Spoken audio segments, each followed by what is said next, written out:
یأتین من کل فج عمیق، لوگ آپ کی آواز پر پیدل اور سواریوں میں حج کرنے کے لیے آئیں گے۔ اب کیا ہوا؟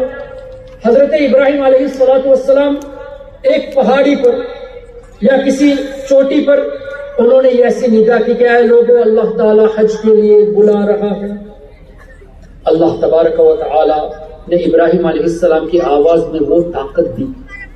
یہ تمام تفاسیر میں اس آیت کی تفسیر آپ دیکھ لیجیے، تمام تفاسیر اس آیت کی تفسیر دیکھ لیجیے۔ مفسرون فرماتے ہیں کہ اس وقت یہ اذان تو مکہ شریف میں دی، کعبہ شریف تعمیر کر کے مکہ شریف میں لوگوں کو بلایا۔ تفسیر میں آتا ہے کہ وہاں جتنے بھی لوگ تھے سب نے ابراہیم علیہ السلام کی آواز کو سنا۔ سبحان اللہ۔ صرف اتنا نہیں، روئے زمین میں جتنے انسان، صرف مکے کی بات نہیں، روئے زمین میں جتنے لوگ تھے ان سبوں نے بھی ابراہیم علیہ السلام کی آواز کو سنی۔ اتنا ہی نہیں، تفسیر میں آتا ہے کہ جو اپنی ماں کے رحموں میں تھے، ماں کے رحموں میں تھے، ابھی برتھ نہیں ہوا، ابھی جنم نہیں ہوا، حاملہ جو عورتیں تھی تو پیٹ میں بچہ بھی ابراہیم علیہ السلام کی آواز کو سنا تھا۔ سبحان اللہ، سبحان اللہ۔ اور آگے بڑھے، جو باپوں کی پشتوں میں تھے، ابھی ماں کے رحم میں آئے نہیں، منتقل نہیں ہوئے، یعنی ہم جیسے لوگ جو اس وقت نہیں تھے، ہم نے بھی عالم ارواح میں ابراہیم علیہ السلام کی آواز کو سنا۔ سبحان اللہ۔ یہ میں نہیں کہتا، تمام مفسرون لکھتے ہیں وَأَذِّن فِي النَّاسِ بِالْحَجِّ کے تحت۔ اب کیا پتا چلا؟ ہمارا رب جب اس بات پر قادر ہے کہ ہمارے دنیا میں آنے سے پہلے سننے کی طاقت عطا فرمائے، روح کو سننے کی طاقت اللہ نے دی۔ اور تفسیر میں یہ بھی آیا جس نے لبیک و سعدیک جتنی بار کہا اتنی بار حج اس کو ملے گی۔ اگر کسی نے ایک بار کہا تو ایک بار حج کرے گا، 10 بار کہا تو 10 بار حج کرے گا۔ کیا پتا چلا؟ عالم ارواح میں ہم نے سنا بھی اور جواب بھی دیا۔ سبحان اللہ، سبحان اللہ۔ سنا بھی اور جواب بھی دیا۔ تو ہمارا رب اس بات پہ قادر ہے کہ دنیا میں آنے سے پہلے سننے کی طاقت دے، بولنے کی طاقت۔ دنیا میں آنے کے بعد بھی رب نے طاقت سننے کی دی، بولنے کی۔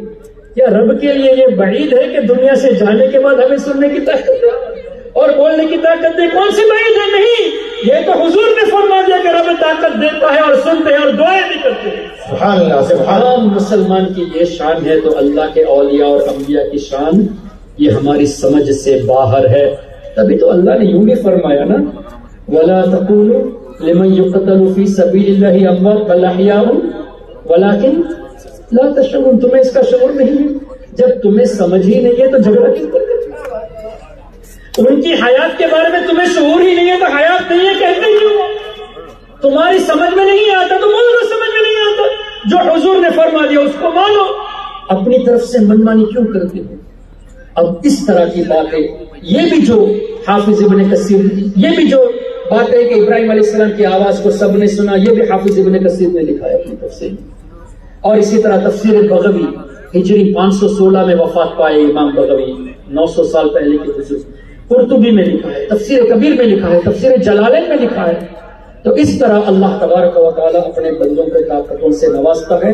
اب رہی بات اولیاء کرام کی بات، غالباً ترمذی شریف کی حدیث ہے، اتقوا فراست المؤمن، مومن کی فراست نظر سے بچو۔ کیوں؟ فإنه ينظر بدور اللہ، بے شک وہ اللہ کے نور سے دیکھتا ہے۔ تو ہم بھی تو دیکھتے ہیں نا، میں آپ کو دیکھ رہا ہوں، آپ مجھے دیکھتے ہیں، لیکن اللہ فرماتا ہے کہ جو پکا مومن ہے نا ان کو اللہ طاقت دیتا ہے۔ بخاری شریف میں نا کہ حضور نے فرمایا کہ اللہ فرماتا ہے کہ میں اس بندے کی آنکھ بن جاتا ہوں جس سے وہ دیکھتا ہوں۔ اللہ آنکھ سے پاک ہے۔ کیا مطلب؟ جو چیز ہم نہیں دیکھ سکتے اللہ کا ولی وہ چیزیں دیکھ لیتا ہے۔ سبحان اللہ۔ میں ان کے کان بن جاتا ہوں جس سے وہ سنتا ہے، اللہ کان سے پاک ہے۔ مطلب کیا؟ ان کی کانوں میں اللہ تعالیٰ ایسی طاقت دیتا ہے کہ میری آواز جہاں تک سپیکر ہے وہیں تک پہنچے گی، یہ آواز بنگلور اور بیلگام نہیں پہنچے گی، کیوں؟ سپیکر وہاں تک نہیں لگا۔ لیکن غوث پاک رضی اللہ تعالیٰ عنہ چونکہ اللہ کی عطا سے، اللہ کی دی ہوئی طاقت سے سرکار غوث پاک فرماتے ہیں نظرت الی بلاد اللہ جمعا کخردلۃ علی حکم اتصالی، میں اللہ کے تمام شہروں کو ایسے دیکھتا ہوں جیسے ہاتھ کی ہتھیلی میں رائی کا دانہ۔ نعرہ تکبیر، نعرہ رسالت۔ اب یہ مت کہنا کہ حضور غوث پاک اللہ کی عطا سے دیکھتے تھے، اب تو وصال کے بعد نہیں دیکھ سکتے. یہ کہنا بھی قرآن کے خلاف ہو جائے گا، حدیث کے خلاف ہو جائے گا. کیوں؟ ایک تو یہ ہے کہ حضور نے فرمایا کہ وہ حیات ہے، اللہ نے فرمایا وہ حیات ہے، اور دوسرا یہ کہ اللہ تبارک و تعالی اللہ تعالیٰ کے نیک بندوں کے بارے میں فرمایا کہ اللہ انہیں بہترین زندگی عطا فرماتا. اور تیسری بات یہ ہے کہ حضور علیہ السلام نے فرمایا، حدیث کا مفہوم، کہ اللہ کا نیک بندہ جب دنیا سے جاتا ہے تو پوری دنیا، کتنی بڑی دنیا ہے یہ، ہم آپ کا یہ کرناٹکا سری لنکا سے بھی بڑا ہے. سری لنکا نارتھ سے ساؤتھ 350 کلومیٹر، آپ کا کرناٹکا اس سے بھی بڑا، لیکن سری لنکا میں ہم سفر کریں گے تو لمبا ٹائم لگتا ہے. انڈیا کا سفر کرنے جائیں گے، پورے ہندوستان گھومنے جائیں گے تو کتنے مہینے چاہیے. پوری دنیا کی سیر کرنے جائیں گے ایک ایک جگہ تو کتنا ٹائم لگے گا. اتنی بڑی دنیا اللہ کے ولی کی نظر میں، حدیث کی روشنی میں، پوری دنیا ماں کے رحم کی طرح ہے.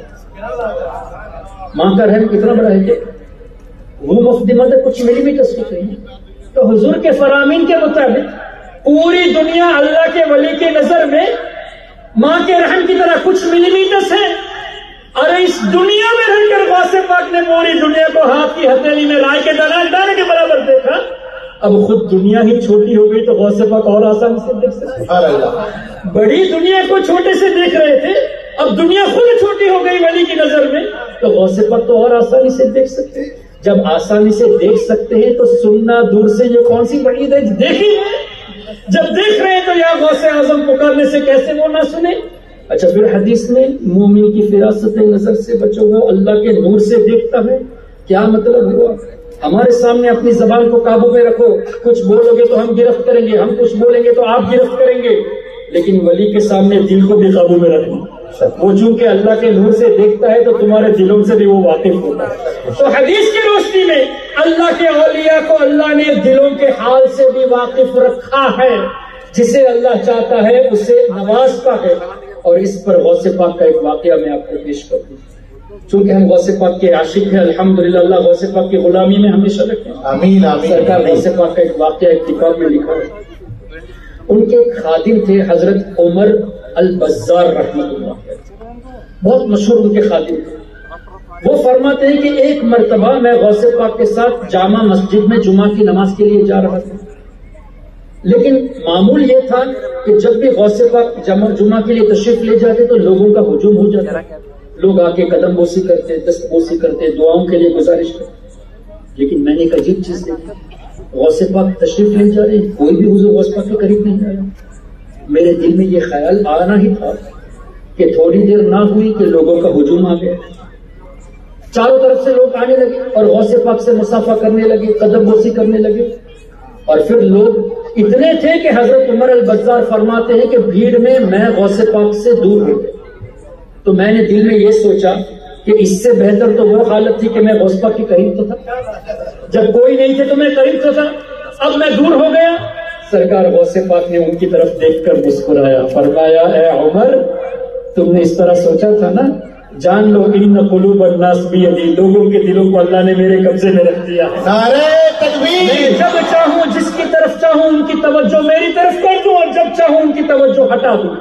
تو اللہ تعالیٰ کے اولیاء کو اللہ نے ایسی طاقت دی ہے کہ غوث پاک اللہ تعالیٰ کے حکم سے، اللہ کی دی ہوئی طاقت سے ہمارے دلوں کو کنٹرول کرتے ہیں. کیا پتا چلا غوث پاک کی 11ویں کرنے والے آپ خالی نہیں کرتے، غوث پاک چاہتے ہیں تو آپ 11ویں کرتے ہیں. نعرہ تکبیر. کا تذکرہ آپ کرتے ہیں، غوث پاک چاہتے ہیں تبھی کرتے ہیں. یہ میں نہیں کہتا. مجھے بتائیے کیا اللہ کا ولی جھوٹ بول سکتا ہے؟ اور جھوٹ بولنے والا ولی بن سکتا ہے؟ نہ ولی جھوٹ بولے گا، نہ جھوٹ بولنے والا ولی بنے گا. یہ تو ولیوں کے سردار فرماتے ہیں کہ اللہ نے میرے ہاتھ میں ایسی طاقت دی ہے کہ میں لوگوں کے دلوں پر قبضہ رکھتا ہوں، یعنی ان کے دل میرے کنٹرول میں ہے. تو یہ اللہ کی دی ہوئی طاقت ہے. اس میں اعتراض کرنا یہ حماقت ہے. قرآن اور حدیث کو نہ سمجھنے کی وجہ سے. آخر میں ایک حدیث سے پاک حضور علیہ السلام فرماتے ہیں کہ اللہ فرماتا ہے حدیث قدسی، اولیائی تحت قبالی، میرے اولیاء یہ میری رحمت کے سائے، لا یعرفہم غیری، میرے سوا انہیں کوئی نہیں پہچانتا. جب اللہ کے سوا اولیاء کو ہم اللہ کے سوا کوئی نہیں پہچانتا، ہم پہچان نہیں سکتے، تو ان کی طاقت بھی ہماری سمجھ سے باہر ہے۔ جب ہماری سمجھ سے ان کی طاقت باہر ہے تو آبجیکشن کرنا چھوڑ دو، جو بزرگوں نے کہا اس کو تسلیم کر لو، اسی میں نجات ہے، اسی میں نجات ہے۔ اللہ تعالی ہم سب کو ایمان والی زندگی نصیب فرمائے، ایمان والی موت نصیب فرمائے، اور اللہ موت کے وقت سرکار غوث اعظم کا دیدار ہم سب کو عطا فرمائے۔ سبحانک اللہم و بحمدک، اشہد ان لا الہ الا انت، استغفرک و اتوب الیک۔ السلام علیکم و رحمۃ اللہ وبرکاتہ۔